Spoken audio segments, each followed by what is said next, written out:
Maria and the Meridian CRM. Antonio Zamora. Maria and the Meridian CRM. A project management story. This is the story of Maria, a software developer who becomes a project manager, whether she likes it or not. Everything that happens to her is on the IPMA Level D exam. Nothing that happens to her feels like an exam. That is the point. Chapter 0.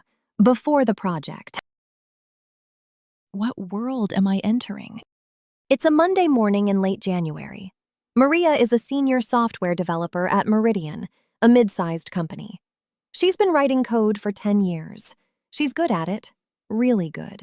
Her colleagues respect her. Her manager trusts her. She is the person people come to when something is broken. Her manager calls her in and closes the door. Maria, we've decided to build a customer relationship management system, a CRM. We're calling it the Meridian CRM. I want you to lead it.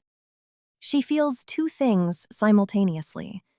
Excitement because she knows exactly how to build this, and something that isn't quite fear but is close to it. He slides a folder across the desk. Budget, 280,000 Swiss francs. Deadline, September 30th. 8 months from today. Team, 5 people. Key stakeholder, the CFO, the Chief Financial Officer. The CFO is driving this. He wants it live before the fourth quarter. Sales is losing deals because we have no visibility into the pipeline. You'll meet him next Monday. Maria walks back to her desk and opens her laptop.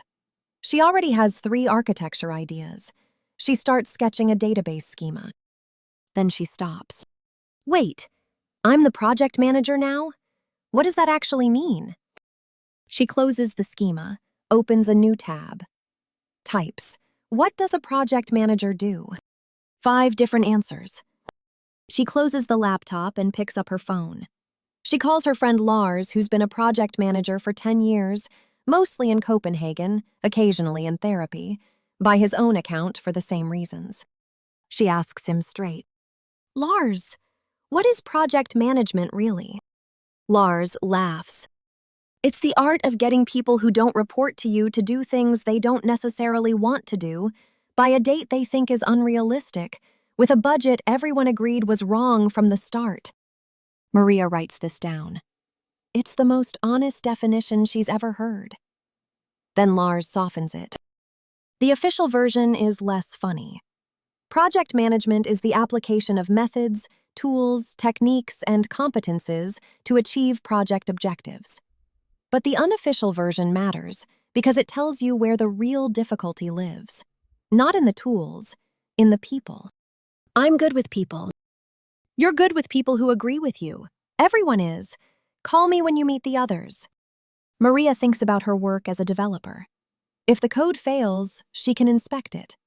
If a function returns the wrong value, she can trace it. But people are not deterministic systems.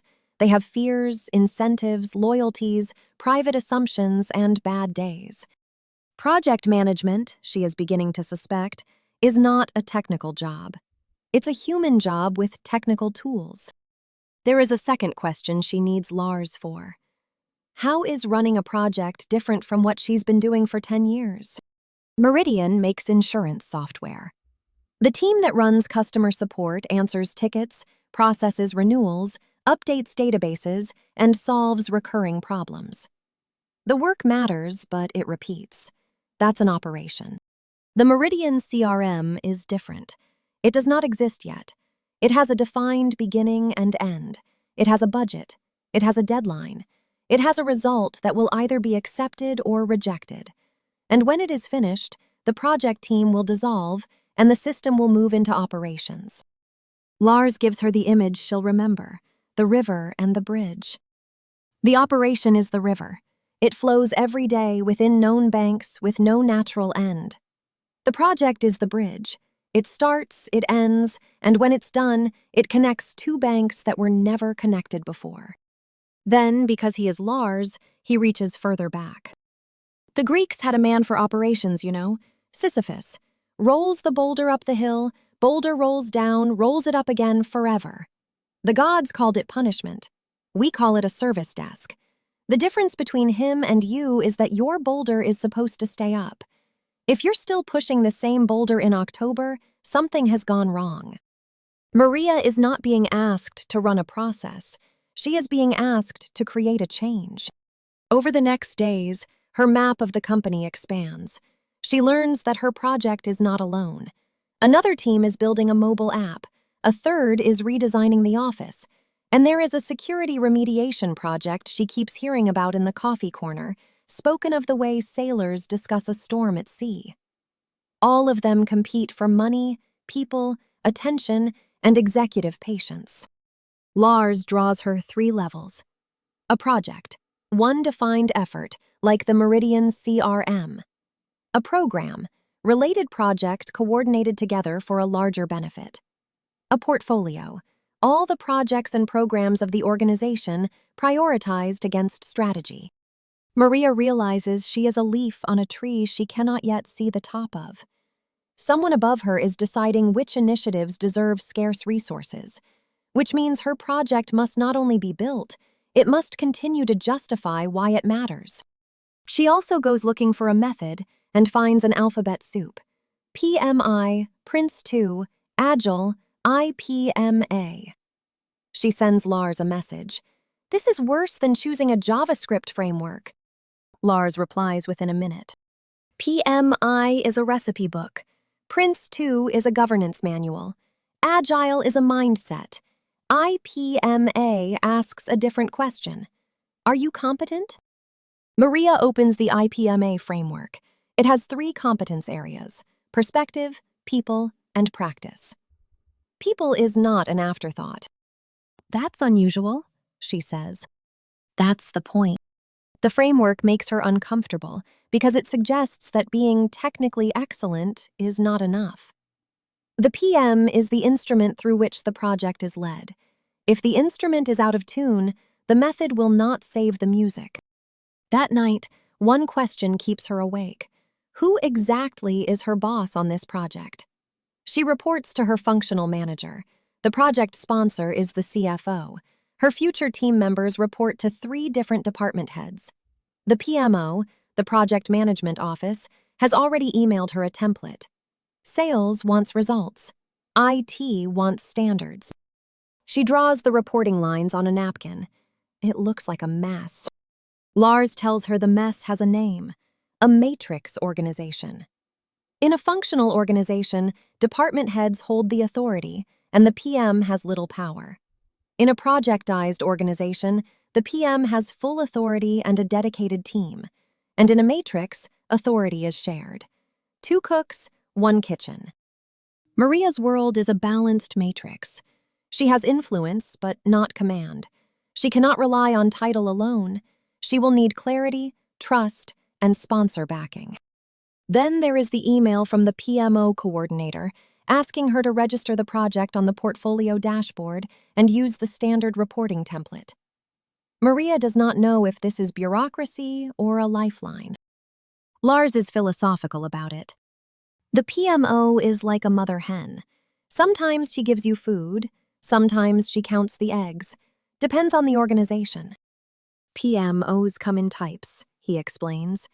Supportive PMOs provide templates and help. Controlling PMOs require compliance. Directive PMOs run projects directly.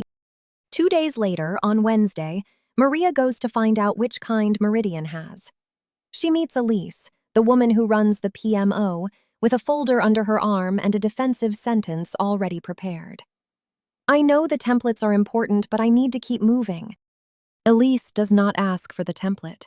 She asks a stranger question. When the CFO says this project is important compared to what? Maria starts to answer with the budget. Elise nods, but points to a wallboard showing every project in Meridian. The mobile app, the office redesign, the security remediation, the CRM. Each one has a score for strategic fit, risk, regulatory exposure, and resource demand. This is the portfolio. Your project is not alone in the world. If one of your developers is needed for the security remediation, the company may take him from you, even if your project is green. That is not betrayal. That is governance.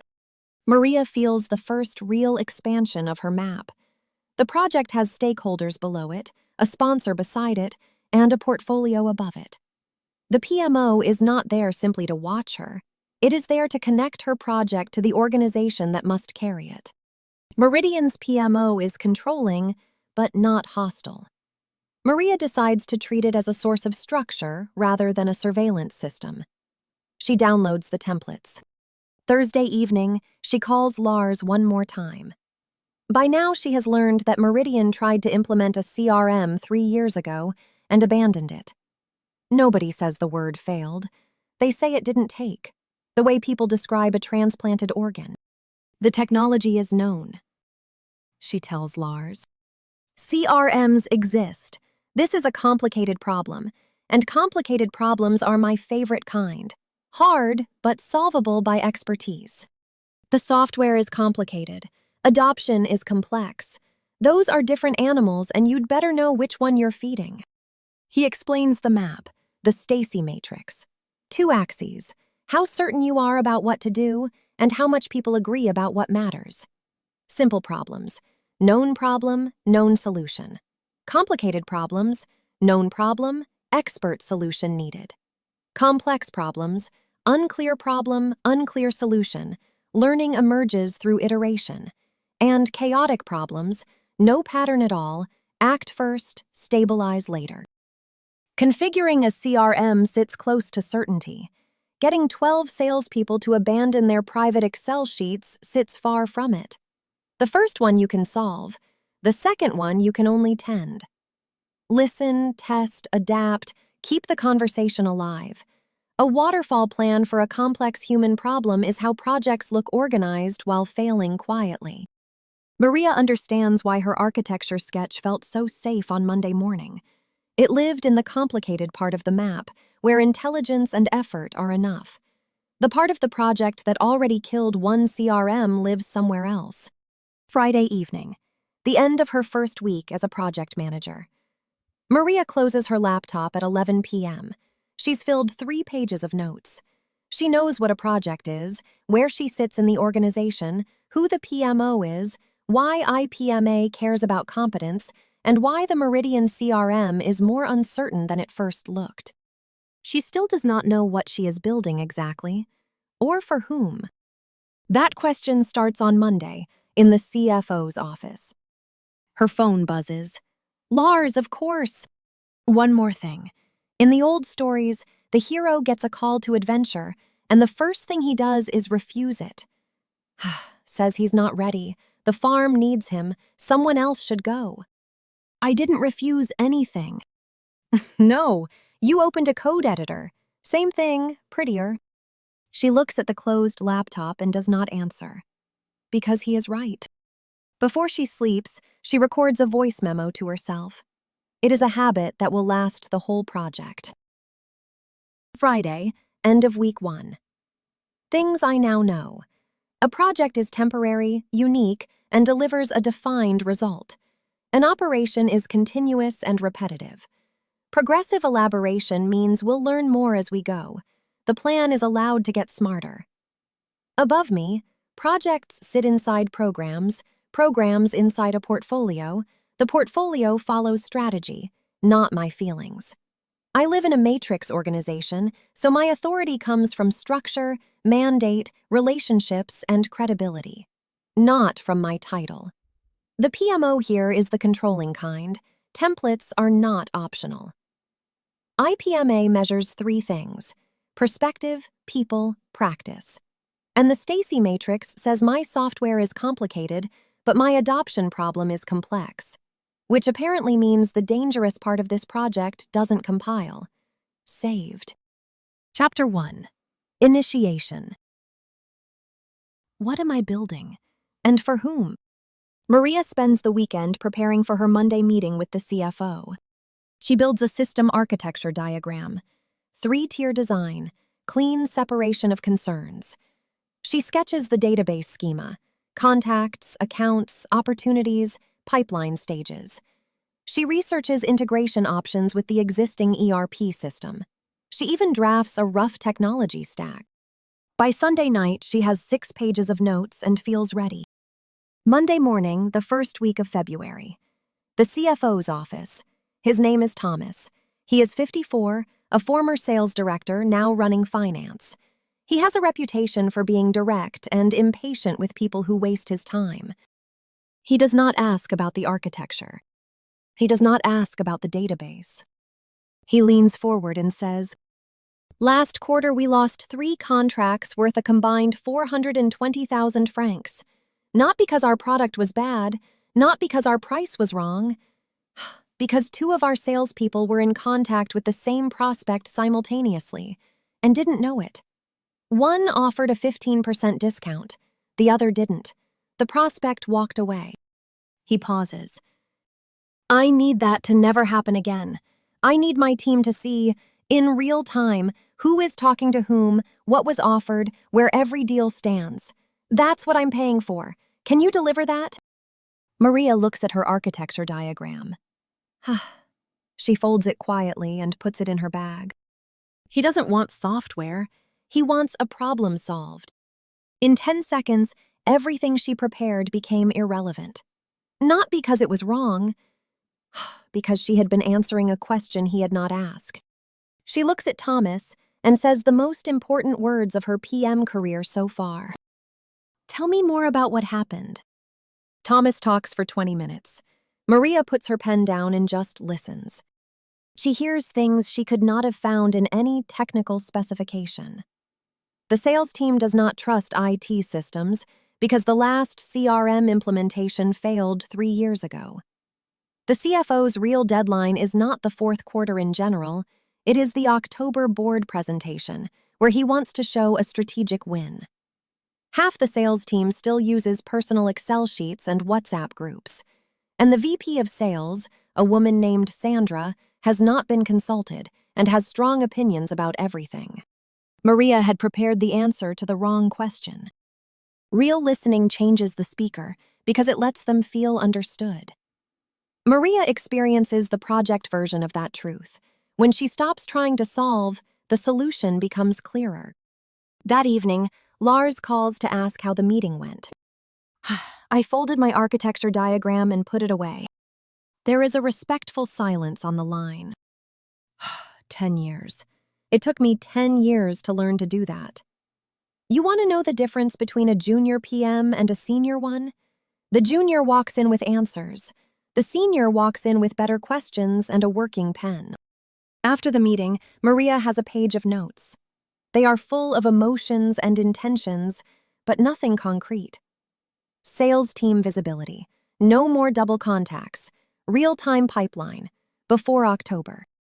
Her first attempt at an objective reads, "Deliver a CRM system to improve sales efficiency." She stares at it.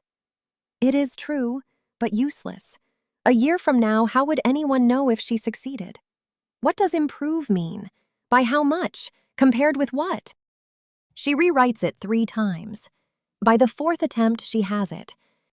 Deliver the Meridian CRM system, enabling real-time pipeline visibility for the full sales team of 12, reducing duplicate client contact to 0, and increasing deal closure rate by a minimum of 20%. Fully operational by September 30th. She reads it out loud. It is uncomfortable how specific it is. And she realizes something. Vague goals are comfortable because they can never be proven wrong. Specific goals are vulnerable because they can. A SMART goal, the textbooks call it. Specific, measurable, achievable, relevant, time-bounded, not bureaucratic checkboxes. A promise to reality.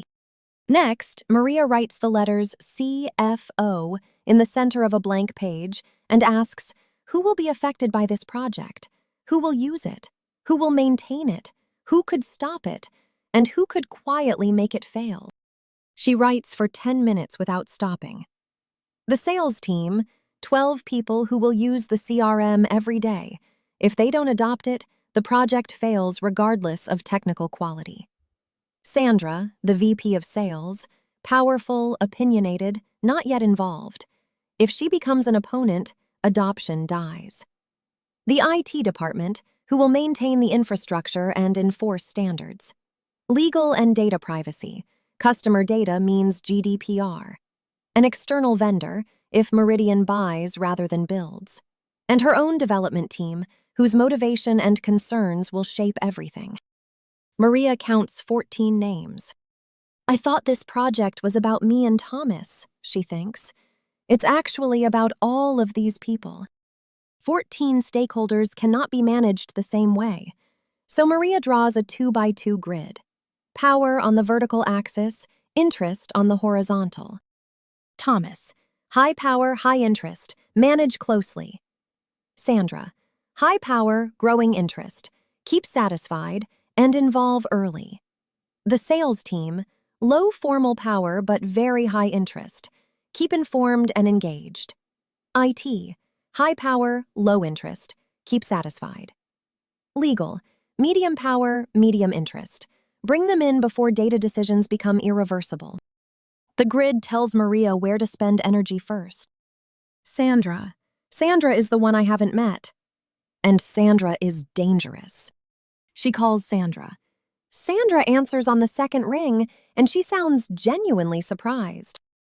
No one from IT has ever called me before a project started. Usually you show up 6 months later asking why we're not using the system. Maria writes in her stakeholder register, current attitude, cautiously interested. Action, meet in person this week. Every blank cell in a stakeholder register is a question she hasn't asked yet. Every assumption about a stakeholder is a risk she is choosing to ignore.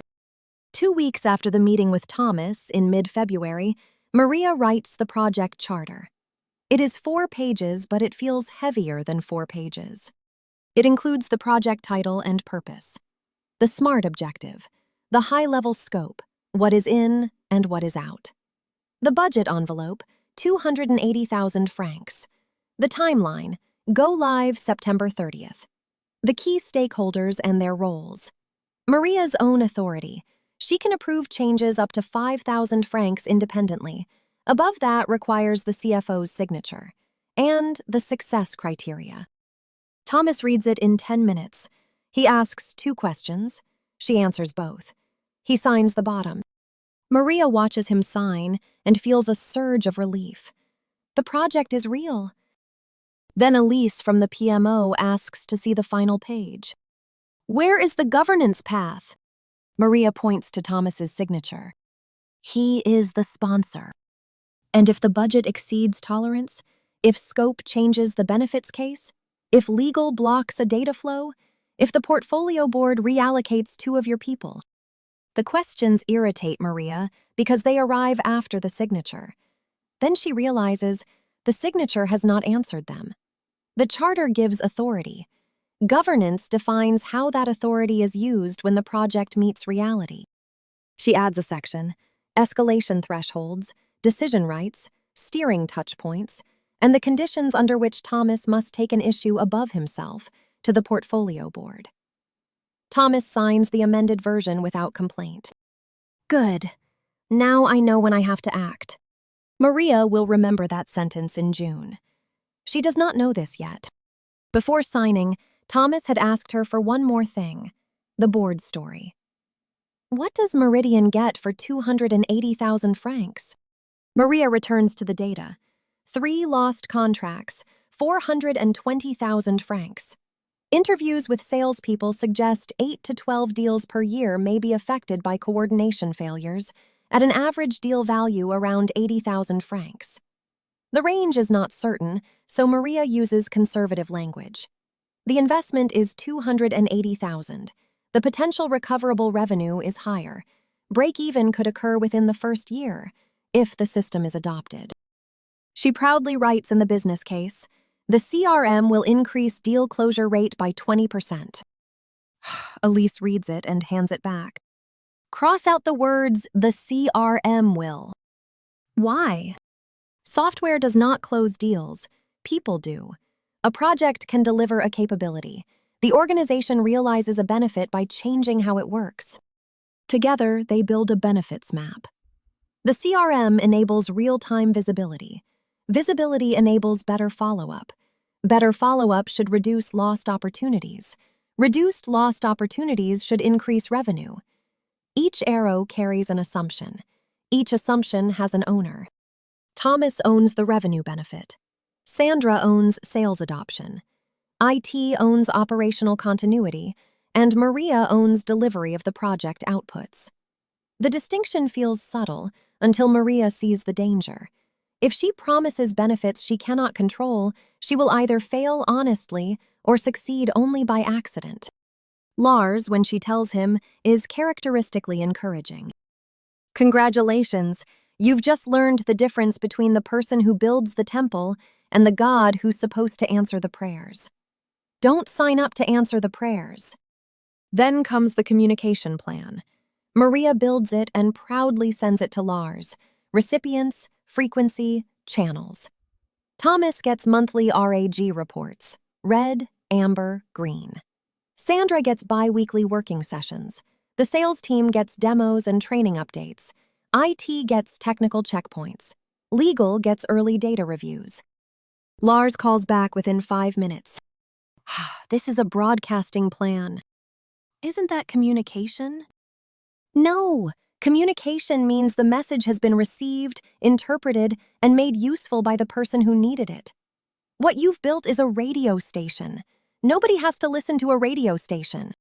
They add a second layer, what each stakeholder is worried about, what decision each one must be prepared to make, and what form of information will build trust. Thomas receives risks and decisions. Sandra receives adoption signals. IT receives technical dependencies early. Legal receives data flows before they become design facts, and the sales team receives stories, not diagrams. The plan seems administrative until Maria imagines the alternative. Thomas asking for status in a panic. Sandra discovering decisions too late. IT blocking infrastructure at the end. Legal raising GDPR issues during go live. Communication is not noise, it is prevention. One more exercise closes initiation. Maria does a SWOT analysis. Strengths, weaknesses, opportunities, threats. First alone, then with Thomas and Sandra. Strengths. Maria knows the technology. Thomas has authority. Sandra is becoming a champion. Weaknesses. Maria has no PM experience. Team morale is mixed. Meridian lacks a formal PM process. Opportunities. The business need is clear. The board presentation creates momentum. The value can be quantified. Threats. The previous CRM failure created scar tissue. GDPR is complex, and vendor dependency could become expensive. When Maria shares the SWOT with Thomas, he points to one line. You listed your own lack of PM experience as a weakness. I respect that. What are you doing about it? I'm in an IPMA training. Thomas nods.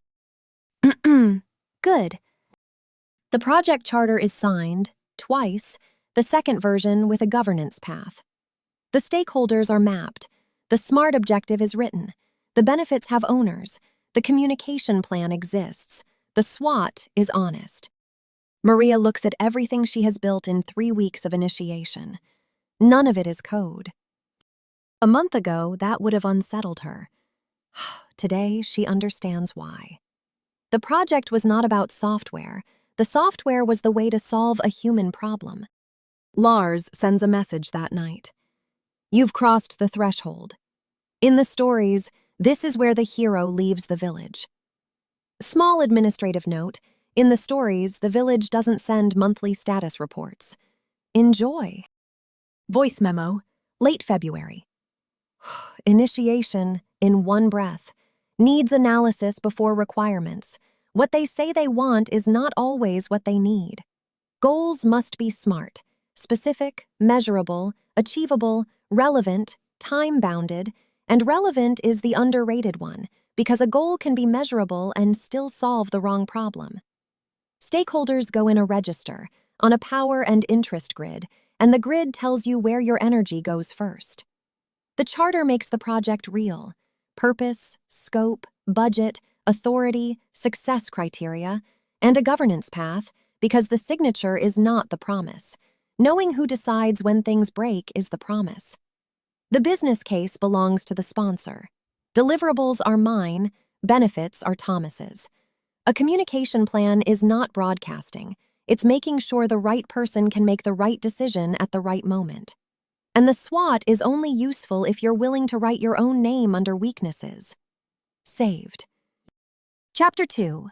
Planning. How do I create order out of chaos? The charter is signed. The stakeholders are mapped. September 30th is on the calendar. It is late February and the planning phase stretches ahead of her. 6 weeks to turn a promise into a plan. Maria sits at her desk with a blank screen in front of her. She opens her project management tool, creates a new project called Meridian CRM, and stares at it. Then she does what she has done for 10 years when facing a new challenge. She opens a code editor and starts sketching architecture. 3-tier design, React front-end, Node back-end, Postgres database, clean separation of concerns. 20 minutes later, there is a knock at her office door. It is Klaus, a senior project manager Meridian hired 2 years ago to run a supply chain project. He is somewhere past 50, gray at the temples, with the unhurried manner of a man who has watched many plans meet many realities. Thomas, apparently, told him Maria needed a mentor. Klaus looks at the screen, then at Maria. Where is your WBS? My what? Your work breakdown structure. What are you delivering? What's the work? Who does what? How long does it take? What could go wrong? Maria gestures at the screen. I'm planning the architecture. Klaus sits down across from her and says, quietly, that's not a plan, that's a wish. Before Maria can plan anything, one decision cannot wait. Should Meridian build the CRM from scratch or buy an existing platform and configure it? Maria's instinct is immediate. Build it. She can design it exactly to Meridian's needs. No licensing fees, no vendor dependency. It would be elegant. Klaus makes her write both options objectively. Build custom, full control, no licensing fees, but at least 8 months if everything goes well, high risk, permanent maintenance responsibility, and only Maria plus 2 developers with no dedicated QA. Buy and configure. 80% of Meridian's needs met out of the box. A 4 to 5 month implementation, predictable cost, vendor maintenance, medium risk, and less customization. Maria looks at the analysis for a long moment. The business case says buy, doesn't it? What do you think? She closes the code editor. Buy. It is the hardest decision she has made professionally. Not because it is complex, because it goes against what she loves. The PM who makes decisions based on personal preference is serving herself, not the project. And the decision does not end there. It opens a world Maria has never led before. Procurement. Klaus asks her to write 3 vendor selection criteria before looking at a single demo. Functional fit, implementation support, total cost of ownership. Maria adds a 4th after talking with IT, data portability. Legal adds a 5th, GDPR processing terms, and Sandra adds a 6th, usability for people who hate CRMs. The shortlisted vendor sends their implementation lead to present. His name is Martin. He is young, quick, permanently enthusiastic, and he demonstrates dashboards the way a magician produces doves. Maria wants to believe him. Everything he shows is beautiful. Then she asks for evidence against the criteria. Implementation timeline, reference clients, data export process, support model, contract assumptions, what is included, what is billable, and what is merely possible. Martin's smile flickers for exactly 1 second. The second in which possible and included get separated on the whiteboard into 2 very different columns. Procurement, Maria realizes, is not shopping. It is risk management by contract. A vendor does not remove uncertainty. A vendor changes where uncertainty lives. Now the real planning begins. Klaus gives one instruction. Before anything else, what are you delivering? Break it down until you cannot break it down further. Maria writes, Meridian CRM at the top of the page. Then she breaks it into major deliverables. The CRM platform configured and deployed. Data migration completed. A user training program delivered. Integration with Meridian's billing system, and go-live support for the first 30 days. Then she breaks each deliverable into work packages. Platform configuration becomes vendor selection, contract signature, platform setup, custom configuration, user acceptance testing, go-live. After 2 hours, she has 43 work packages. She prints the page and stares at it. The project is bigger than I thought. She had mentally estimated build a CRM as a coding task. The WBS reveals 6 different people, 7 months, dependencies, approvals, testing, training, handover, data cleanup, and vendor management. Klaus nods at the page. This is how projects actually fail, not in execution, in the planning room, when someone looks at 43 work packages and decides they can't all be that important. The WBS is not a task list. It is the project made visible. If work is not in the WBS, it does not exist in the plan. And if someone asks for it later, it is a change. Next, Maria assigns owners. Within a day, confusion appears. Data migration. Both Maria and David, the data analyst, believe they own it. User training. Sandra's team and Maria's team each expect the other to deliver it. Billing integration. IT thinks it owns it. Maria thinks she does. Klaus introduces 4 letters. RACI. Responsible, the one who does the work. Accountable, the one who owns the outcome, and there is exactly 1 per work package. Consulted, the ones who give input. Informed, the ones kept updated. Maria fills in the matrix and notices she has made herself accountable for almost everything. Klaus points at her column. You cannot be accountable for 43 work packages, Maria. You are accountable for the project. Your team is accountable for their work. This is called delegation. She edits the matrix. It feels like letting go. She does not know yet that in July, this edited matrix will save the project. Plans have long memories. It is mid-March now. Maria asks the team how long each work package will take. The answers add up to a little over 5 months. Comfortable. Klaus asks one question. How did you estimate these? I asked the team. And what did they base their estimates on? Silence. They redo the estimates using 3-point estimation. For each work package, an optimistic value, a most likely value, a pessimistic value. The expected duration is the optimistic, plus 4 times the most likely, plus the pessimistic, all divided by 6. The new total, just over 6 months. Maria counts on the calendar. From here, September 30th is 6.5 months away. We have 2 weeks of float for the entire project. Welcome to project management, says Klaus. Optimism is not planning. Naming what could go wrong is not negativity. It is respect for reality. Then comes the order of things. Maria tries to run everything in parallel, configure while migrating, train while testing, integrate while configuring. Klaus asks her to connect the activities instead. Some dependencies are obvious. You cannot train users on a platform that is not configured. You cannot migrate data into a system that does not exist. But some things can run together. Vendor negotiation can proceed while internal data cleanup begins.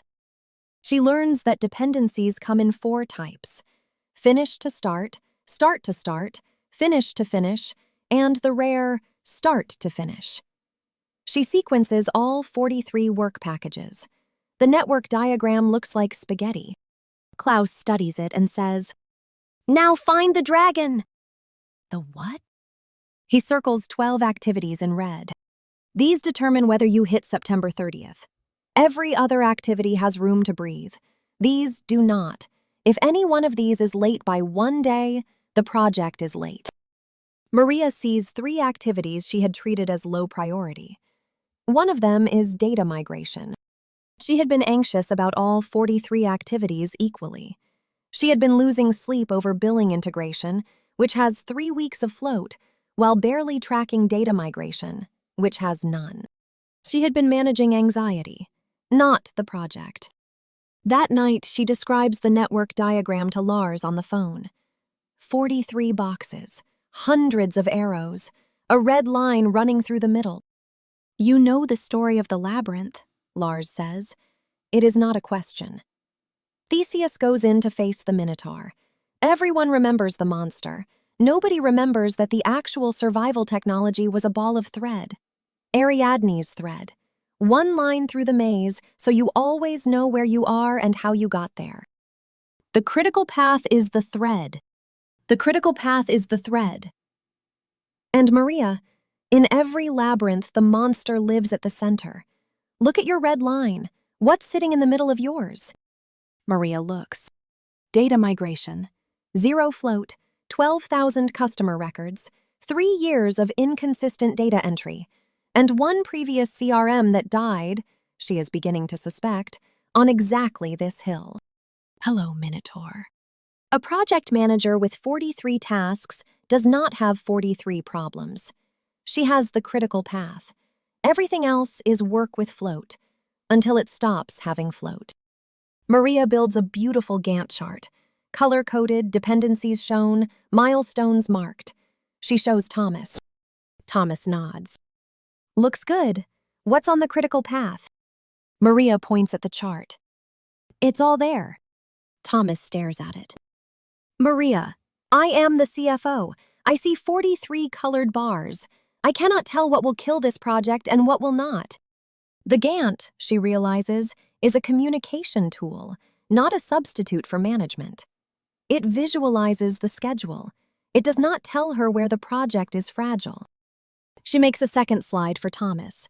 1 line, 12 red boxes, 1 sentence. If these move, September moves. Thomas looks at it for 4 seconds. This one, send me this one. Then the money. Thomas has given her an envelope of 280,000 francs. She distributes it. Vendor licensing and implementation, 85,000. A data migration specialist, 40,000. Internal team time, 95,000. Training, 22,000. Infrastructure, 18,000. Total, 260,000. Klaus looks at the remaining 20,000. What is that for? Buffer. Buffer for what? She restructures it. 12,000 francs of contingency reserve for identified risks spent by Maria against the risk register, and 8,000 francs of management reserve for unknown unknowns held by Thomas, untouchable without his signature. Klaus studies the numbers a moment longer than she expects. 8,000 is thin. For a project with a failed predecessor, it's very thin. Remember that it's thin. And remember where the charter says Thomas has to go if it runs out. A budget is not just a ceiling. It is a structured promise that can be tracked against actual work. Next, Klaus puts the whole team in a room for 1 hour and opens with a single sentence. I want every way this project can fail. After 10 seconds of silence, the room opens. Vendor pricing could change. Data migration could corrupt records. Sales might refuse adoption.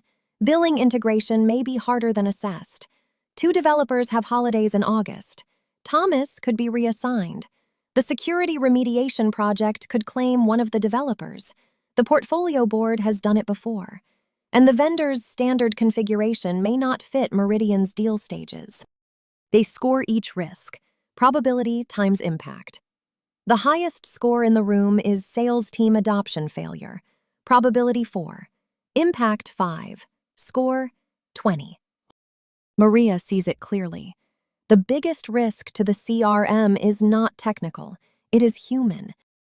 She shows the register to Elise, who reads all 14 threats and asks, where are the opportunities? Maria almost laughs. Opportunities do not feel like risks. Elise waits. They add 3. If Sandra becomes an active champion, adoption could accelerate. If the vendor reuses a proven migration template, testing could shorten. And if the CRM proves the data model early, Klaus's supply chain project could reuse the architecture. Each opportunity gets a response: exploit, enhance, or share. The register changes character. It is no longer a fear list. It is a disciplined relationship with uncertainty. Lars has a name for it, naturally. You know Cassandra? Apollo gave her true prophecy, then cursed her so nobody would ever believe her. Troy burned with the full risk register on file. A risk register is you hiring Cassandra. The only question is whether you're going to be Troy about it. Quality is next.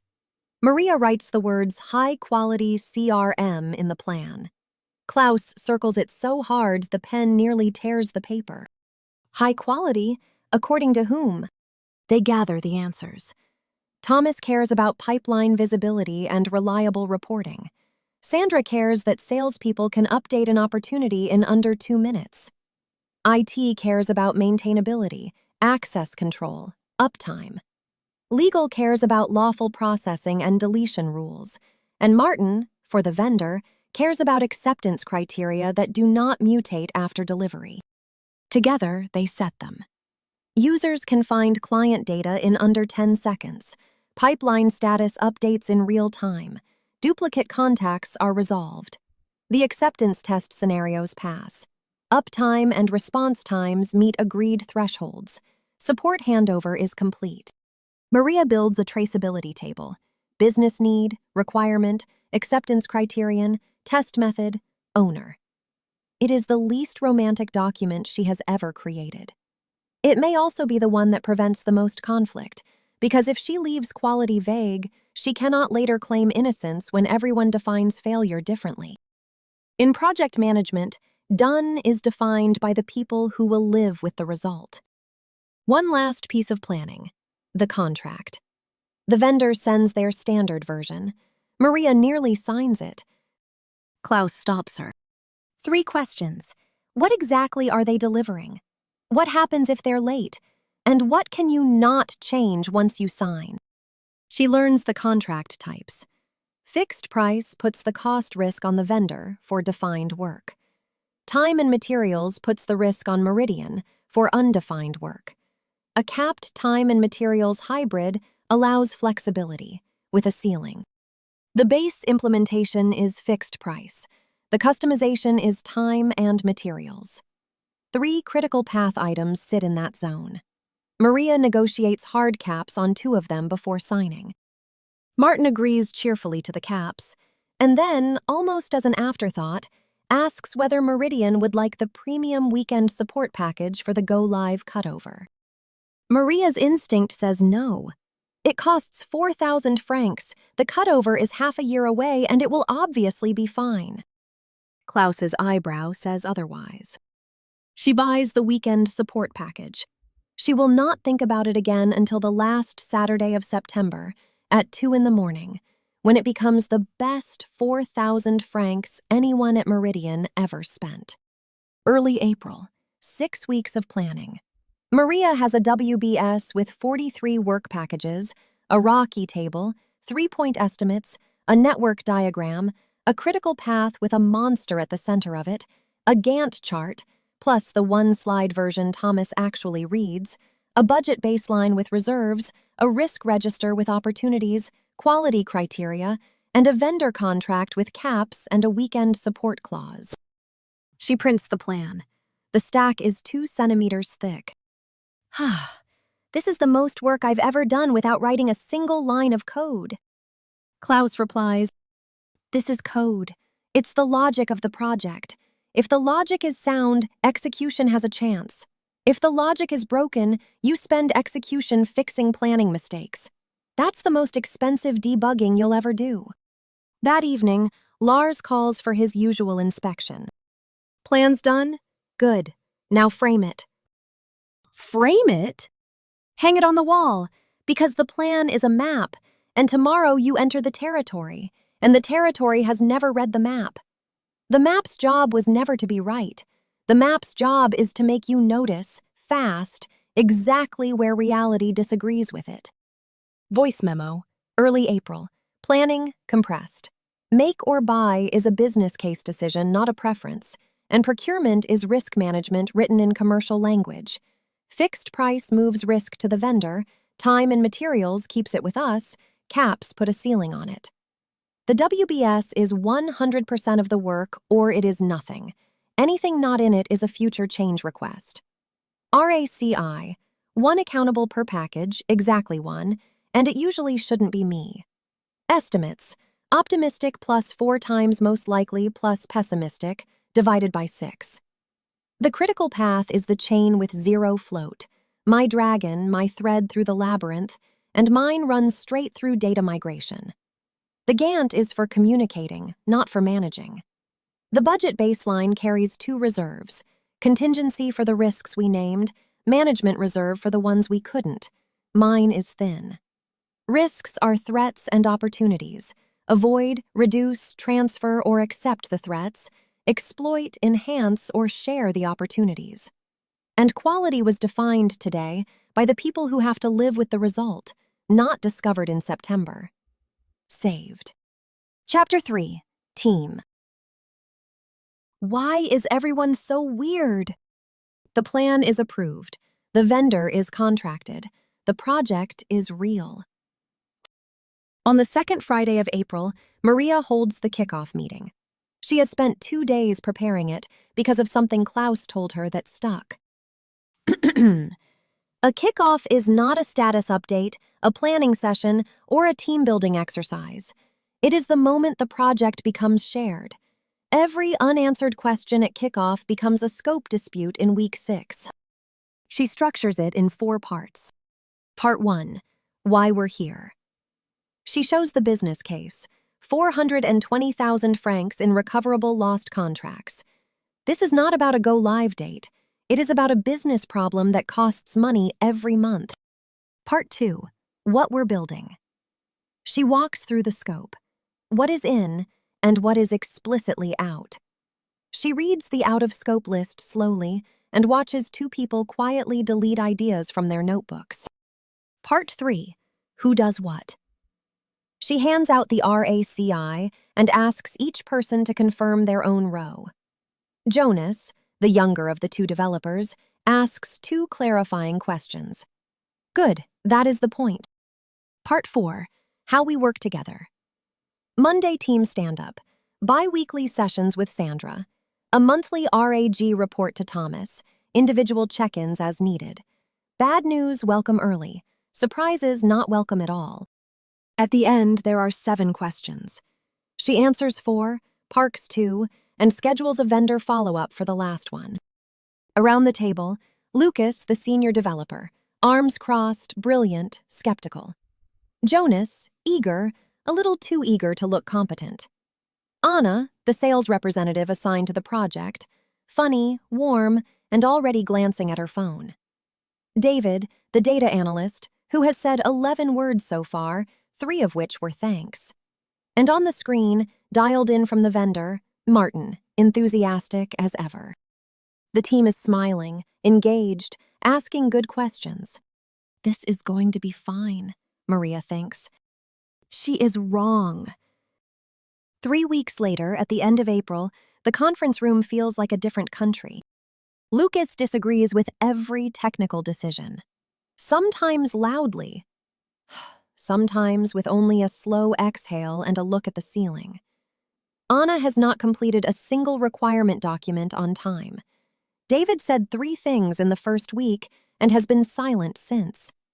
And Jonas keeps reporting his data validation module as almost done. Maria calls Klaus. This is normal. You've entered storming. He explains the Tuckman model, the life stages of every team. Forming, polite, uncertain, high surface energy. Storming, real work creates friction. Norming, the team develops working agreements. Performing, the team functions as a unit. And one day, adjourning. The team dissolves when the work is done. Maria thought the kickoff was the beginning. It was only the rehearsal. Storming is not failure. It is the project becoming real. Klaus gives her a map for the people themselves. 4 animals. The shark. Results-focused, fast, decisive. That's Lucas. The dolphin. Relationship-focused, creative, easily distracted. Anna. The owl. Precise, systematic, quiet until sure. David. And the whale. Stable, calm, conflict avoidant. That last one, Klaus says, is you. Then he takes the map back before she can enjoy it. One warning. The moment you say Lucas is a shark as if that explains him, you have stopped seeing Lucas. These are prompts for questions, not verdicts on people. That evening, Lars adds the older version of the same idea. Jason didn't sail for the Golden Fleece alone. He took 50 Argonauts, and the stories are very clear that every one of them was impossible in a different way. Heracles kept breaking things. Orpheus kept singing while people were trying to row. The seer Idmon knew the voyage would kill him and came anyway. You don't build a crew out of easy people. You build it out of the right impossible ones. And what am I in this story? You're the one holding the map while everyone argues. So, Jason, try to do it better than he did. He was excellent at quests and terrible at people, and the myth punishes him for exactly that. Then there is the harder mirror. Maria notices that Lucas's aggression bothers her partly because she envies his certainty. That Anna's looseness bothers her because Maria has built her whole life around discipline. That David's silence bothers her because she fears what she cannot read. Each archetype asks her to adapt her communication, but also to examine the reaction inside herself. Leadership begins where projection ends. Klaus points out her blind spot directly. You have been managing the people who make noise and missing the ones who go quiet. That's a whale blind spot. Maria schedules a one-on-one with David at his desk. No agenda, just questions. He talks for 40 minutes. He has identified 3 data quality issues in the migration plan that nobody else noticed. She had almost shipped those issues into production because she read silence as disengagement. Early May brings the first real collision. Maria and Lucas argue, again, about the vendor's pipeline configuration. Maria thinks it is workable. Lucas thinks it is technically inferior. In the meeting, he says so. Loudly. Maria smiles, says she'll look into it, and moves on. That night, she rewrites the pipeline specification and sends it to Martin, without telling Lucas. When Lucas sees the email, he goes completely quiet. Klaus names what happened. You avoided. Then you competed. Both from the same fear. There are 5 ways to handle conflict, he explains, the Thomas Kilmann styles. Avoiding, competing, accommodating, compromising, collaborating. Maria had used the first 2. Badly. The 3rd attempt works. She sits down with Lucas and asks, what is your real concern here? Not the specification, the concern underneath it. His position is that the architecture is inferior. His interest is that his expertise should matter. Maria makes Lucas technical lead for vendor configuration review. The specification does not change, but his role does. His expertise becomes part of the project, instead of a threat to it. You cannot resolve a conflict until you understand what it is actually about. Positions are what people say. Interests are what they need. Anna is a different puzzle. Physically present, completely absent. Maria tries a better laptop. Anna thanks her and misses the next deadline. Maria tries flexible hours. Anna seems pleased and misses another deliverable.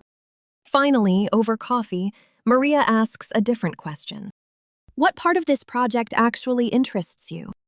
Anna is quiet for a moment. Then, I know the sales team better than anyone on this project. I've sold to their customers. I know what they need. But nobody has asked me that. I'm just documenting requirements someone else already decided. Klaus explains Hertzberg's insight. Hygiene factors, salary, equipment, conditions, prevent dissatisfaction, but they do not create motivation. A laptop and flexible hours are not meaning. Responsibility, recognition, achievement, and growth, those are motivators. Maria changes Anna's role. Anna becomes the lead for user acceptance testing, the voice of the sales users, designing test scenarios from real sales conversations. The deadlines improve because the work now belongs to her. Should Maria manage everyone the same way, to be fair? Klaus says no. Fair does not mean identical. Lucas needs delegation, a clear outcome, autonomy, respect. Jonas needs coaching, structure and encouragement. Anna needs support, purpose and recognition. David needs a channel that fits his nature, written input and one-on-one conversation.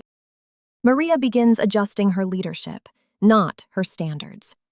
The goal stays the same for everyone. The support differs. One piece is still missing, and Klaus draws it as a pyramid with 5 layers, each one collapsing without the one below. Lencioni's 5 dysfunctions of a team. At the base, trust, the willingness to be vulnerable. Above it, productive conflict, then real commitment, then peer accountability, and only at the top, collective results. If trust is absent, everything above it collapses. You can have all the tools, all the templates, and still fail because nobody will say the thing that needs to be said. Maria looks at her team and sees the pyramid from the bottom up. At the next team meeting, she changes exactly one sentence. Instead of asking, "Is everything on track?" she asks, "What are you worried about that I cannot see?" The first time, nobody answers. The second time, David mentions a data quality concern. The third time, Jonas says, "My module is not as far along as the percentage says." The room goes still. Maria wants to panic. Instead, she says, "Good, let's look at it." That moment matters. If she punishes truth, the team returns to polite lying. If she uses truth, the team gives her more of it. Weeks later, when the stand-ups grow longer and people begin explaining feelings while decisions slow down, Maria worries the team has become too comfortable. Klaus corrects her. Psychological safety is not comfort. It is the permission to tell the truth early enough that the truth can still help. Maria writes a new working agreement. Bad news early, disagreement in the room, decisions recorded, commitments kept. Jonas may say he is blocked. Lucas may challenge a vendor design. Anna may say a sales assumption is wrong. But once a decision is made, the team acts. Unconditional regard for the person. Uncompromising responsibility for the work. By late May, the team has not become harmonious. Lucas still challenges. Anna still wanders when the work loses meaning. David still goes quiet in large rooms. Jonas still wants to look competent. But something has shifted. They are no longer performing politeness. They are beginning to work. There is an old idea that the meeting of two personalities is like contact between chemical substances. If there is any reaction, both are transformed. Maria has stopped trying to make everyone easier. She is learning to lead the people she actually has. Lars's Friday call is short this time. "How's the crew?" Impossible. All of them, in different ways. "Perfect. That's a crew. Mind the rocks." Voice memo. Late May. The people chapter, and it's on the exam more than anyone expects. Tuckman, forming, storming, norming, performing, adjourning, and storming is a stage, not a malfunction. The 4 animals, shark, dolphin, owl, whale, are questions to ask, not boxes to put people in. And the whale in the room is me. Conflict has 5 styles: avoiding, competing, accommodating, compromising, collaborating. And the trick is knowing that positions are what people say, interests are what they need. Hertzberg. Hygiene factors stop the complaining, only motivators start the caring. Situational leadership. Same standards for everyone, different support for each. And psychological safety is not being nice, it's making the truth cheap enough that people can afford to tell it early. Saved. Chapter 4. Execution. Am I responsible for what happens here? Mid-April, 4 days after kickoff. The first vendor configuration workshop is on Monday morning. Martin has sent an agenda with exclamation marks in it. Sunday evening, Maria sits at her kitchen table with a checklist. Because on Friday, Klaus asked her one question that ruined her weekend in a useful way. The kickoff went well. Is the project operational? It is not the same question. She works through it. Access rights for the vendor, test environments, a document repository, issue channels, a decision log, meeting cadence, escalation paths, a raid log, risks, assumptions, issues, dependencies, with named owners, a shared definition of done. None of it feels heroic. It feels like preparing a campsite before nightfall.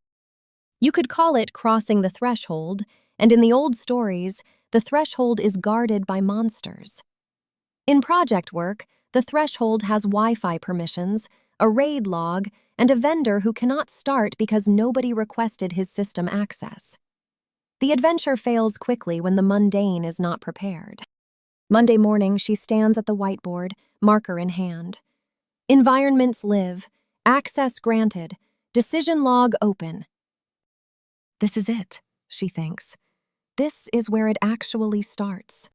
She is right. In the first 10 days of execution, Maria learns the difference between a kickoff and mobilization. A kickoff is a ceremony. Mobilization is a state. A project has actually started when people can actually work. When access exists, information flows, decisions have a home, and everyone knows what to do when something goes wrong. Her mobilization checklist becomes a small institution. Later, other project managers at Meridian will copy it without knowing where it came from. Kickoff is alignment. Mobilization is capability. A project needs both, and only one of them gets applause. There is something else Maria begins to understand in these weeks. Thomas signed the charter, so she has formal authority.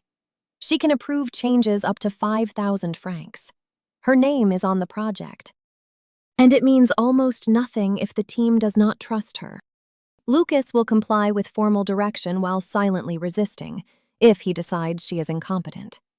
Anna will smile and drift if she does not feel heard. Martin will execute the letter of the contract and not one line more unless the relationship encourages early warnings. Earned authority, Klaus tells her, comes from 3 things: competence, fairness, and courage. Maria earns it when she respects Lucas's expertise, listens to David's silence, redesigns Anna's role. And she risks losing it every time she retreats into the code editor and calls it quality oversight.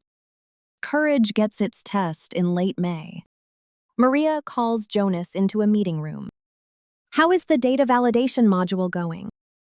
Almost done. You said that 3 weeks ago. Can you tell me specifically where it is? A pause. There are edge cases I didn't anticipate. Why didn't you tell me? Longer pause. I didn't want you to think I couldn't handle it. There it is. Maria takes a breath. She does not rescue him from the discomfort. I need the real status, not the status that makes you look good. Only one of those helps the project. Then she asks, what do you need to finish it? The conversation lasts 40 minutes.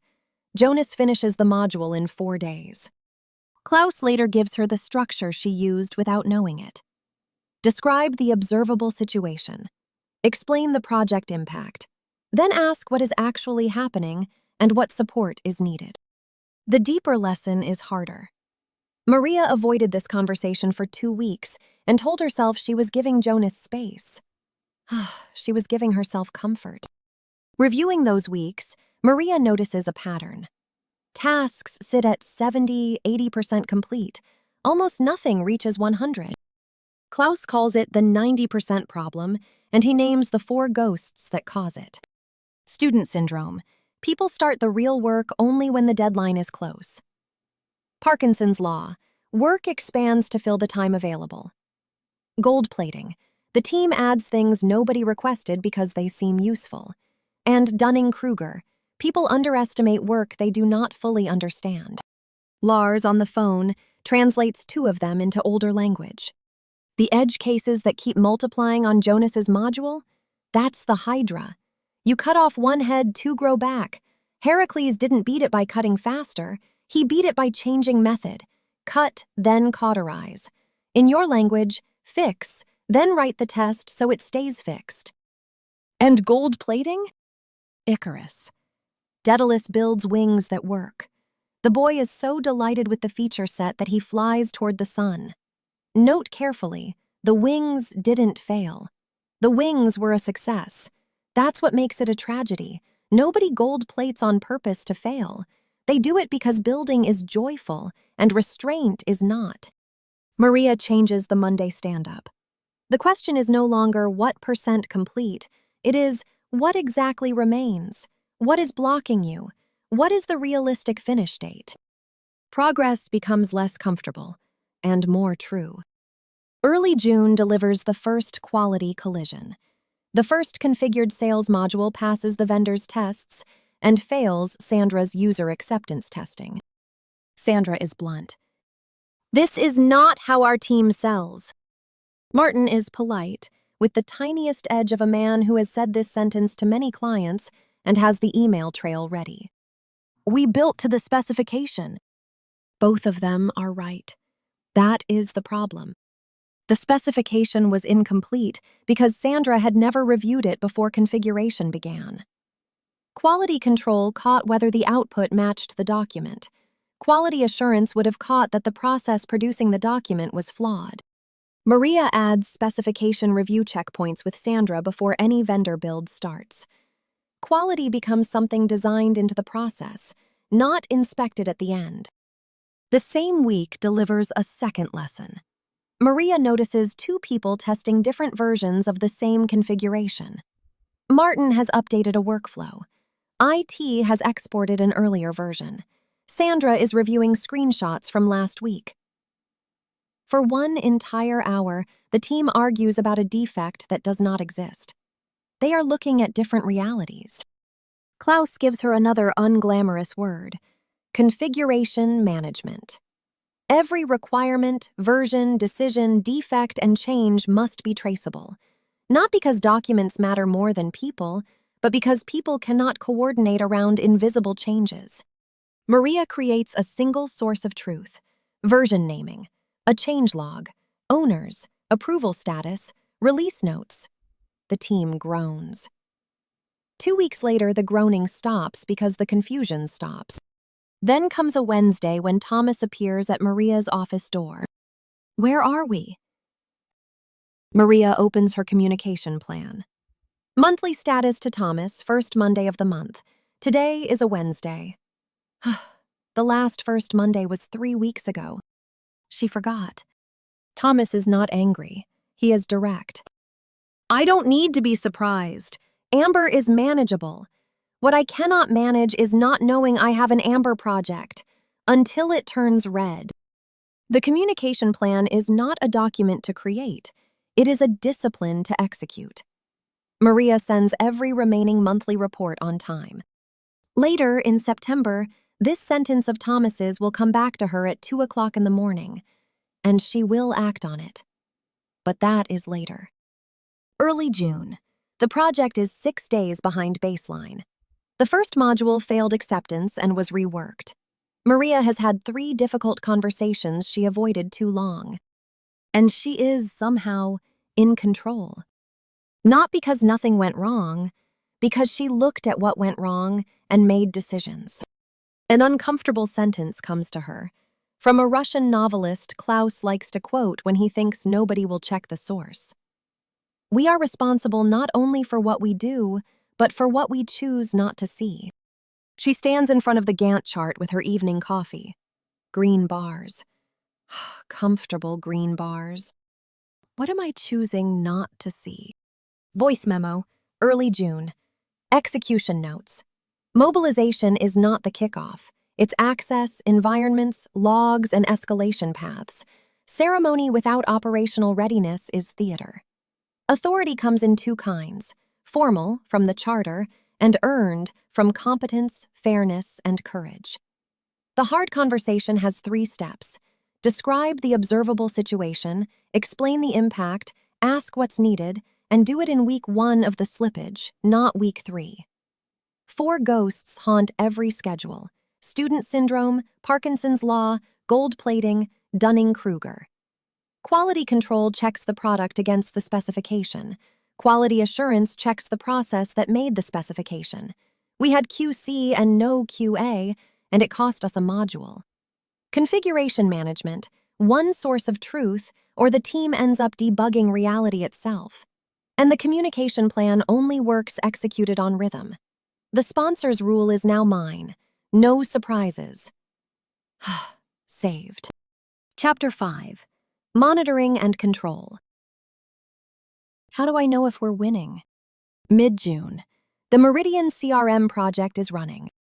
The Gantt shows most tasks in green. The team stand-up takes 15 minutes. Martin reports the vendor work on schedule, or at least says so with conviction. Thomas got his last RAG report on time. Green. Maria is at her desk on a Tuesday morning. The project management tool is open. She is about to close it and open the code editor. Klaus calls. How is the project going? Good. On track. On track? By what measure? She almost says, it feels like it's going well. She does not say it. Can we talk this afternoon? She already knows something is wrong. She just has not looked at it yet. Klaus arrives with one question. Show me how you know. Maria opens the Gantt. Green bars. She opens the budget spreadsheet. Spent so far, 96,000 francs. Planned spend by this point, about 87,000. Klaus asks, and what percentage of the work is actually complete? About 25%? He writes 3 numbers on her whiteboard, and the afternoon changes direction. Planned value, 86,500 francs. That is the value of the work that should be complete by today, according to the baseline. Earned value, 70,000 francs. That is the value of the work actually completed. Actual cost, 96,000 francs. That is what has actually been spent. Maria sees it before any formula. She has spent 96,000 francs to produce 70,000 francs of planned work. She is behind schedule and over budget. Simultaneously. The Gantt did not lie. It measured the wrong thing for the question she was asking. Klaus writes the formulas, Maria does the arithmetic, and each result lands like a small stone. The cost performance index, earned value divided by actual cost. 70,000 divided by 96,000, 0.73. For every franc the project spends, it produces 73 centimes of value. The schedule performance index, earned value divided by planned value, 70,000 divided by 86,500, 0.81. The project is moving at 81% of the planned rate. The schedule variance, earned value minus planned value, minus 16,500 francs. The cost variance, earned value minus actual cost, minus 26,000 francs. And then, the number she dreads. The estimate at completion, total budget divided by the cost performance index. 280,000 divided by 0.73. Roughly 383,500 francs. If the current cost efficiency continues, the project will overrun by more than 100,000 francs. Maria puts the pen down. When she sees the number, she feels shame before she feels curiosity. The number seems to accuse her. Klaus refuses the drama. A number is not a verdict on your worth. It is evidence about the project. The temptation is understandable, to leave the envelope unopened, because opening it makes the debt real. But the debt existed before the envelope. The earned value analysis did not create the problem. It removed Maria's excuse not to see it. How did this happen? You measured completion, not performance. Those are different things. That night, Lars is uncharacteristically gentle on the phone, which is how Maria knows he takes it seriously. You know what Odin paid for wisdom? An eye. He walked to Mimir's well, and the price of seeing clearly was one eye. Permanently. He paid it. Every hungover Viking poet agreed it was the deal of the century. And my eye is… what, exactly? The comfortable feeling that the project was fine.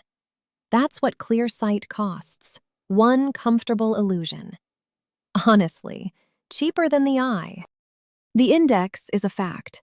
Maria cannot change it. What she can change is the next decision. She calls Thomas the same day.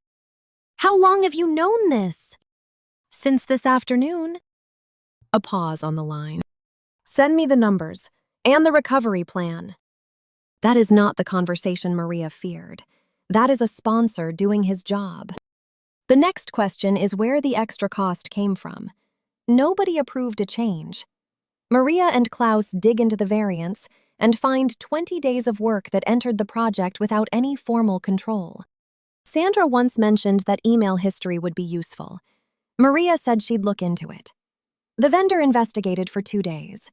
Thomas asked for a simple monthly revenue forecast by sales rep. 4 days. Legal required an audit log for GDPR, legitimate, necessary even, but no change request. 8 days. And Martin built a dashboard nobody asked for because users will love it. 6 days. Billed, naturally, as time and materials. None of these was a dramatic demand. Together, they created roughly 30,000 francs of unplanned cost. Klaus sums it up. Scope creep is not one door opening. It is a window left unlatched. Lars, when he hears about the dashboard, starts laughing before she finishes the sentence. A large, beautiful, unrequested gift delivered right through your gates by a smiling vendor. Maria. They wrote this one down 3,000 years ago. The Trojans even had a consultant, Laocoon, who told them exactly what it was. And they rolled the horse inside the walls anyway, because it was gorgeous. It is a good dashboard. Of course it's a good dashboard. It was a magnificent horse. Beware of vendors bearing gifts. Every gift has an invoice inside it. Sometimes money, sometimes scope, sometimes precedent. This one had all three. So Maria builds a gate, a one-page change request form. What is changing? Why is it needed? What does it cost? What is the schedule impact? Who approves it? Sandra calls on a Thursday. Could we add a feature that shows the last 3 meeting notes for each client? That sounds useful. Can you send me a one-page request? Business reason, estimate, your sign-off? Then I can give you the cost and schedule impact. Is that really necessary? For a small thing? It's so Thomas and I can say yes honestly. That sentence works. Sandra submits the request, and it turns out to be the perfect test case, precisely because it is genuinely valuable. It would help the sales team. It would also add 5 days, touch GDPR retention rules, change the training material, and push one critical path test dangerously close to go live. The one-page form becomes a small moral instrument. It forces the team to name the trade-off out loud. What is gained? What is delayed? What risk increases? Who accepts the consequence? Thomas approves a reduced version. The full feature goes to the backlog for Phase 2. A simpler link to notes is delivered now. Sandra is disappointed, but not blindsided. The decision has a shadow, and the shadow is visible. Change control does not exist to prevent change. It exists to make change deliberate, traceable, and aligned with the business case. The gate is not a no machine, it is a deliberate yes machine. After the shock of the numbers, Maria never again sends a status without evidence. Green means, within tolerance, no unmanaged threat to the objective. Amber means, a tolerance may be breached without action. Red means the project needs a decision outside Maria's authority. She prepares an amber report. No drama, no excuses, no hiding. The cost index, 0.73. The schedule index, 0.81. The forecast at completion, roughly 383,000 francs. Root causes, informal scope, vendor rework, a delayed data module. Recovery actions, deferred 2 non-critical features, renegotiate vendor milestones, move Jonas to migration recovery, and release additional funds. 30,000 francs. Thomas reads the first paragraph twice. This is not good. No. But it is early enough to manage. Then he reaches the funding line and stops. Maria, the management reserve is 8,000. You are asking for 30. I know. So this decision is not mine alone. He taps the charter's governance page, the one Elise made them add in February. Escalation threshold. I have to take this to the portfolio board. He almost smiles. I told you this section was good. Now I know when I have to act. 2 days later, Thomas stands in front of the portfolio board and defends the project. The business case still holds. The variance was caught early. The recovery plan is specific. And the alternative, abandoning a second CRM in 3 years, would cost more than the increase. The board releases the 8,000 francs of management reserve and approves a 22,000 franc budget increase. Elise records the decision in the portfolio log. Maria was not in the room. That is the point. Governance worked because it was designed before it was needed. Bad news with no analysis is panic. Bad news with evidence and options is management. The first week of July, Elise comes to Maria's office in person, which is never good. The security remediation found a critical vulnerability in the payment gateway. The board met this morning. They need Lucas. 3 weeks starting Monday. Lucas is my technical lead. We're in recovery. I have a critical path. I know. I showed them your critical path. It's why they're taking him for 3 weeks and not 6. Maria, remember what I told you in January. Your project can be green and still lose people because the portfolio protects the company, not the project. This is not betrayal. It's governance. It tastes different now that it is happening to her. She has one evening of genuine fury, which she spends composing and not sending 3 drafts of an email. Then she opens the plan and works the problem. The RACI she edited in March, when Klaus made her stop being accountable for everything, now shows her exactly what Lucas actually owns and what he merely reviews. The configuration log means his work is documented, versioned, and transferable. David takes over migration validation with a written handover. 2 vendor checkpoints move by a week, inside float. 1 test cycle is resequenced. The critical path holds, barely, but it holds. At the Monday stand-up, she tells the team the truth. We lost Lucas for 3 weeks to something more important than us. Here is the plan. Here is what I need from each of you. Nobody panics, and it occurs to Maria, watching them redistribute the work, that this is what the last 5 months were actually for. When Lucas returns at the end of July, he reads the decision log, catches up in 1 hour, makes 2 acid remarks about David's variable naming, and picks up exactly where the documentation says things stand. Resources are not yours. They are the organization's, on loan against a business case. The plan's job is to survive the loan being recalled. The rest of the recovery is unglamorous. 2 features move to the post-go-live backlog. Martin agrees to fixed review checkpoints and hard caps on all remaining time and materials work. Noticeably less enthusiastic about caps than about dashboards, but he signs. Jonas focuses entirely on migration. Sandra's testing role becomes formal. Maria reviews the risk register twice between June and August and adds 1 line in a steady hand. Portfolio reallocation. Happened. Survived. Keep documentation current at all times. The project does not magically recover. It improves because small decisions compound in the right direction. By early August, the numbers change. The cost index, 0.91. Not ideal. Recovering. The schedule index, 0.96. Essentially back on plan. September 30th is tight, but alive. The funding decision is documented. The scope log is clean. Lucas is back. Maria sends the first Monday RAG report at 8 in the morning. Green. She stares at the word.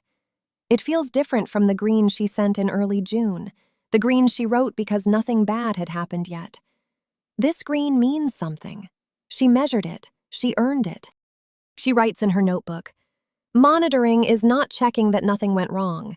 It is checking that you know the truth, especially when the truth is uncomfortable." Lars's August call catches her on the balcony.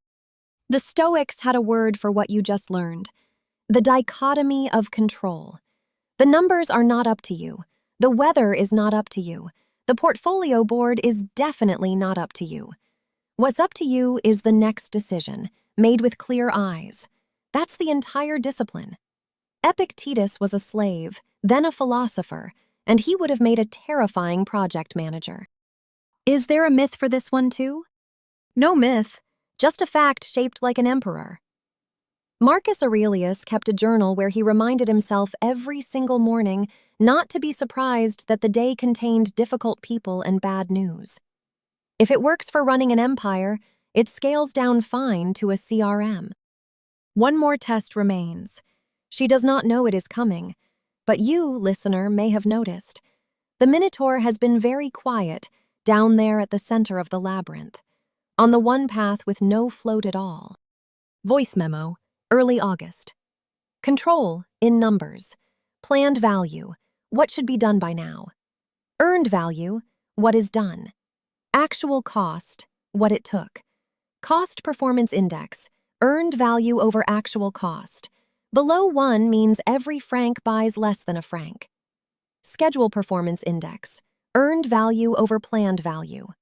Estimate at completion, budget divided by the cost index. It hurts, and it's supposed to. Scope creep enters as helpfulness, 20 days of yes with no signature. The gate fixes that. 1 page, cost, impact, approval. RAG with evidence only. Green is a claim, not a mood. When the ask exceeds the sponsor's authority, escalation is not failure. It's the governance path doing its job. And the portfolio can take your best person on a Tuesday. The plan has to survive it. Ours did, because of a RACI from March and a decision log nobody enjoyed keeping. Saved. Chapter 6. Closing.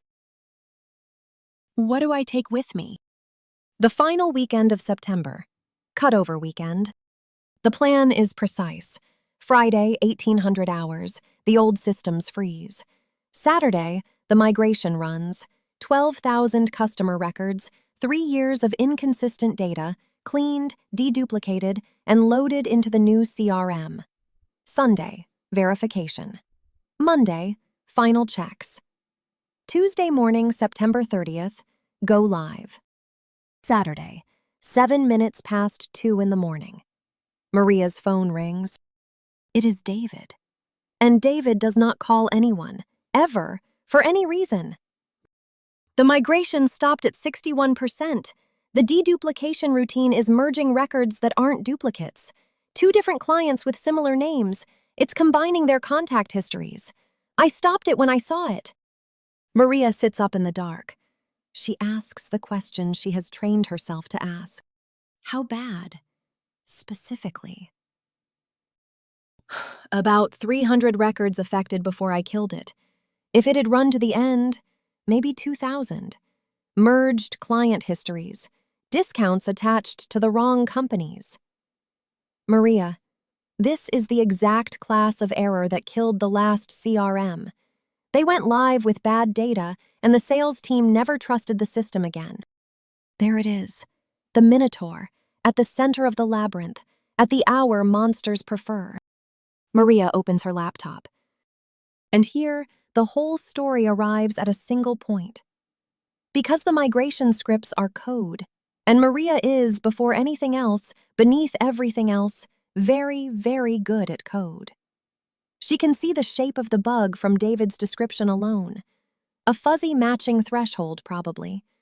6 hours alone in the quiet, and she could fix it herself. The old feeling rises like warmth.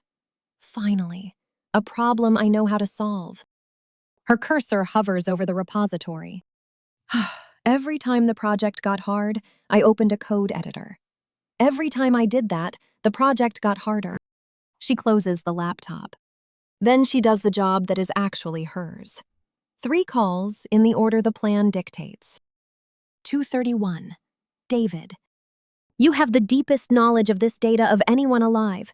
I need the affected records quantified and a validation query that proves the extent.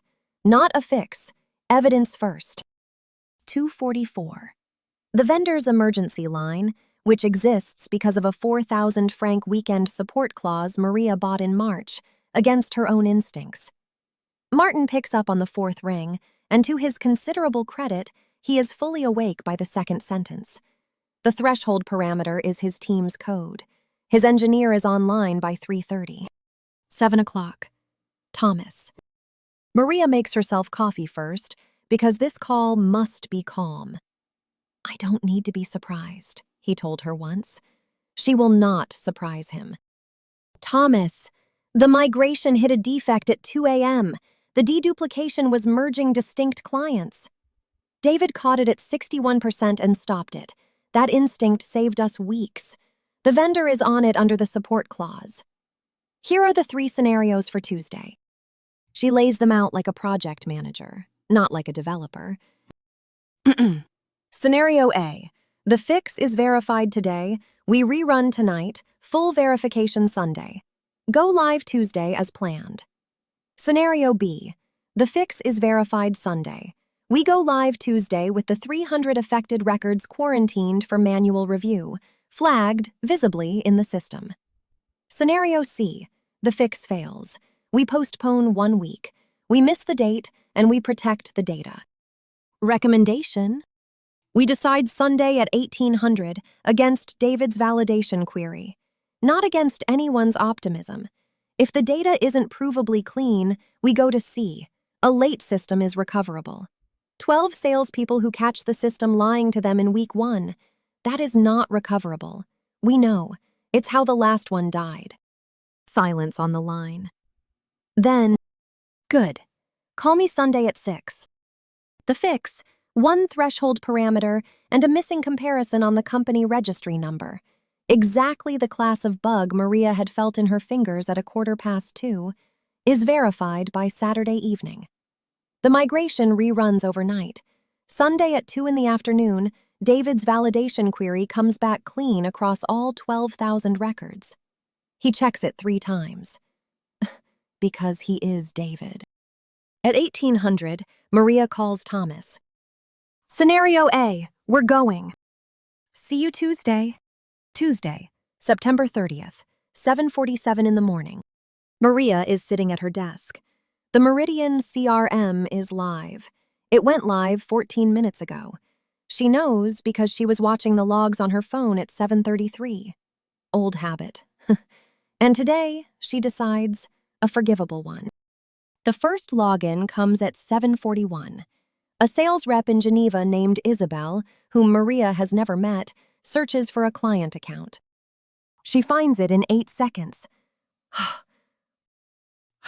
Maria puts the phone down. For a moment, she does not know what to feel. Then Thomas walks past her office, stops, leans in the doorway and says, "It works." It is the entire conversation. It is enough. Later that week, Lars calls, and for once, he lets her tell the whole story of the weekend before he says anything at all. You know what you did Saturday night? In the stories, there's always a moment where the hero is offered the old identity back. The armor still fits, the sword still knows the hand, and the whole journey comes down to whether they reach for it. I wanted to. It would have been faster. Maybe. It would have been faster for 6 hours and slower for 6 weeks, and you know it. The developer would have fixed the bug. Only the project manager could protect the go live. At 2 in the morning, you finally knew which one you were. He pauses. Also, you bought weekend vendor support in March, 6 months in advance, against your own instincts. I'm telling everyone I taught you that. Klaus taught me that. I'm still telling everyone. The crisis did not test the plan. It tested every conversation, every clause, every discipline, and every relationship built in the 8 months before it. Nothing Maria did that night was improvised. That is what preparation is for. Going live, it turns out, is not the same as closing the project. Klaus told her that in week 1. She wrote it down. She only now understands it. Over the following days, Maria collects the formal sign-offs. Sandra reviews the acceptance tests and signs. 3 minor issues, noted, not blockers, documented for the post-go-live backlog. Under her signature, Sandra writes one line. The sales team can finally find their clients. That's what we needed. IT signs off on the infrastructure. Uptime in the first 48 hours, 99.7%. Average load time, 1.4 seconds. Legal confirms the GDPR documentation is complete and archived, including, with a certain dry satisfaction, the audit log they insisted on in May. And Thomas signs the final acceptance on October 4th. 2 features deferred to the backlog.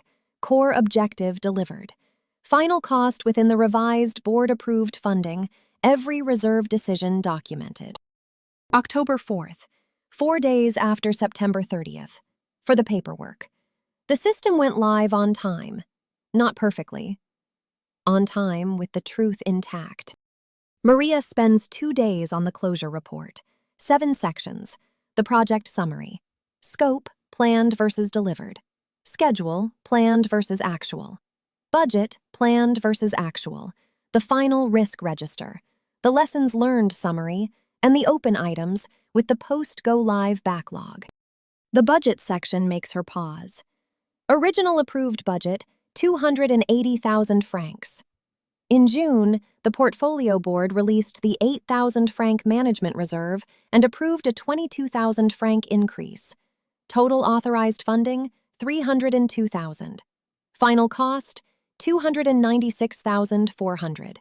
Contingency used, 10,400 of 12,000, every entry traceable to the risk register. She calls Klaus because the arithmetic feels politically dangerous. He tells her to document it exactly as it happened. Do not blur baseline, contingency, reserve, and board decision to make the project look simpler than it was. Maria writes it plainly. The project required a sponsor escalation and a portfolio funding decision in June. All decisions documented, all made by the right people at the right level. Closure is not making the project look clean. Closure is making the record true. On October 7th, Maria opens a blank document to write her lessons learned. She intends to write a quick summary before dinner with her sister. She writes for 90 minutes. What went well? The RACI confirmation, which later survived losing the technical lead for 3 weeks. The change request gate. The conflict conversation with Lucas. Sandra's testing role. The weekend support clause. David's validation instinct. Klaus answering the phone. What she would do differently. Run earned value from week 2, not month 5. Define acceptance criteria before the vendor configures anything. Have the Jonas conversation in week 1 of the slippage, not week 3. Send the reports on rhythm from the start. And never, never open the code editor during project hours. What the next project manager should know. Thomas reads numbers, not narratives. Given the one-slide critical path, sales will not adopt a system they did not help build. The vendor works to the letter of the contract, so write a better letter. And the critical path is not the technical work. It is data migration. It is always data migration. Her first draft is honest but private, closer to a confession than a document. Klaus reads it and asks, "Who can use this?" So they translate the confession into reusable knowledge. Checklist changes for vendor demos, a stakeholder interview guide, a new risk category for adoption resistance, a rule for evidence and status reports, a template for benefits ownership, and one new mandatory line for every future contract at Meridian: weekend support for cutover. No exceptions. Maria removes the sentences that are only self-punishment and keeps the sentences that would help the next PM avoid the same wound. What happened must become usable, without becoming false. Then she writes one sentence at the top. "The most important thing I learned, I kept trying to be a developer managing a project. Every time the project got hard, I opened a code editor. Every time I did that, the project got harder. The work I needed to do was never in the code. It was in the conversations I was avoiding." I finally understood this at 2 o'clock in the morning, on the last Saturday of September, with my cursor over the repository and the whole project balanced on whether I would click. She reads it back. It surprises her how clear it is. Maria presents the top 5 lessons at the next PM community session. 2 people say, "We had exactly the same problem." That is what lessons learned are for. In the last week, Maria writes 5 notes. To Jonas, "You asked 2 questions in kickoff that saved rework. You spent 4 days fixing a module that took 3 weeks of concealment to create. I would rather have you on a team telling me the truth late than someone never telling me at all." To Lucas, "You were right to push back. I am a better PM because you did not let me get away with decisions I had not thought through. When the board borrowed you, your documentation was so clean we survived it. That was not luck. That was you." To Anna, "You knew the sales team better than anyone. I almost spent the whole project not asking you. The testing process you designed will be used again." To David, "You found 3 critical data quality issues before they shipped. And then, at 2 in the morning on the worst night of the project, you stopped a bad migration at 61% and called me, instead of hoping. One decision from you saved the entire system's credibility. I counted what that is worth. It is worth everything." To Martin, "Your engineer at 3:30 a.m. on a Saturday was the vendor relationship at its best. The dashboard you built without being asked was 6 days of unapproved scope and genuinely good. Next time, change request first, build second. I mean it. It was a very good dashboard. I still mean it." The team dissolves. Lucas returns to infrastructure. Anna returns to sales. David returns to analytics. Jonas starts a new project. Martin moves on to another customer, where Maria assumes he is already building someone an unrequested dashboard. Adjourning, Tuckman called it. It is not just resource release, it is the dissolution of an identity. For a few months, these people were a project team. Now the project exists without them. Mid-January, 3 months after go live. A year, almost to the day, since a folder slid across a desk toward her. Thomas calls Maria into his office. On the desk, a 1-page benefits review. The business case made 3 promises. Promise 1, reduce duplicate contact records to 0. The result?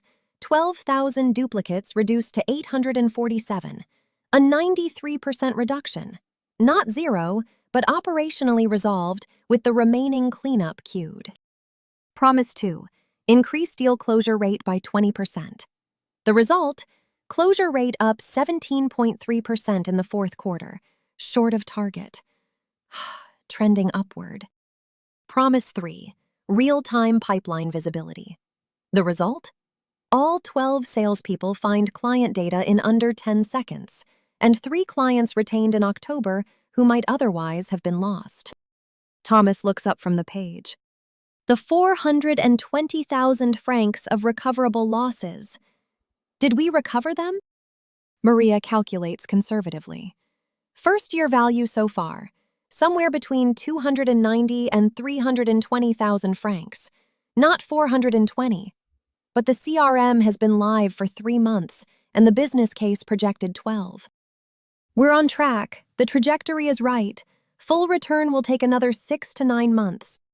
Thomas writes on the page, benefits on track. Next review, April. Maria asks the question that matters. Who owns the benefits now that the project team is disbanded? I do. That is the correct answer. The PM delivered the project. The sponsor owns whether the organization realizes the value. Maria notices something else in the review pack. The CRM has become something different from the project she managed. It is now an operational system, a sales habit, a data source, a management instrument, occasionally a complaint. Sandra owns the adoption measures. IT owns the support metrics. Legal owns the audit evidence. Thomas owns the benefit case. Maria is invited to the April review, for context, not control. This should make her feel diminished. Instead, it feels like release. The hero returns with the gift, the old stories say, but the village must decide how to use it. The gift is not truly a gift if the hero must hold it forever. The same January afternoon, Thomas has a second agenda item. He slides a folder across the desk, and Maria almost laughs at the symmetry of it. The supply chain platform. Bigger budget, 3 departments. Klaus is retiring in the spring, and someone must take the project. 2:00 meeting Thursday. Think about it. She prepares differently from last January. No architecture diagrams. A list of questions. What does success look like? Who decides? Who is affected? What happened last time? What does the board need to see? Who will have to live with the result? She takes the notepad, not the laptop. She thinks about the Maria of last January, the one who walked into this office with 6 pages of architecture, who had never heard of a WBS, who marked Gantt bars green because nothing had gone wrong yet, who thought managing a project was close to being good at the work. She is not the same person. Not because she learned tools, though she did. Not because she earned a certification, though she is about to. But because she traveled through territory she could not have mapped from outside. And she came back carrying something. An old line captures it. The cave you fear to enter holds the treasure you seek. The dragon was never only the critical path. The Minotaur was never only a migration script. The monster, every single time, was the moment when the project required something code could not provide. And Maria had to decide whether to give it. She gave it. Not perfectly. Not without Klaus's phone number or Lars laughing down the line at midnight. But she gave it. Her phone buzzes. Lars, with the timing of a man who has planted an informant in the building. I hear there's a new folder on your desk. News travels. One last piece of mythology and then I'll invoice you. Campbell says the final stage of the journey isn't coming home with the treasure. It's becoming the master of 2 worlds, the one you left and the one you crossed into, the developer and the project manager. You don't have to kill one to be the other. You just have to know, at 2 in the morning, which one the moment needs. And then you become somebody's Klaus. It's the only rank above hero. Go to your meeting. Thursday, 2:00. She is ready. Voice memo, mid-January, the last one. Closing is its own phase, not an afterthought. Formal acceptance, signed by the people the charter named, with open items documented. Going live is not closing. The closure report tells the truth in 7 sections, and the budget section tells it exactly. Baseline, contingency, reserve, board decision, unblurred. Lessons learned are written for the next PM, not for my conscience. Knowledge assets, not therapy notes. Adjourning deserves gratitude with evidence. Name the specific act, because that builds the next team before it exists. And benefits. The project delivers the capability. The organization realizes the value. The sponsor owns that realization. Thomas owns it. I delivered it. The village decides what the gift becomes. End of memo. End of project. Saved.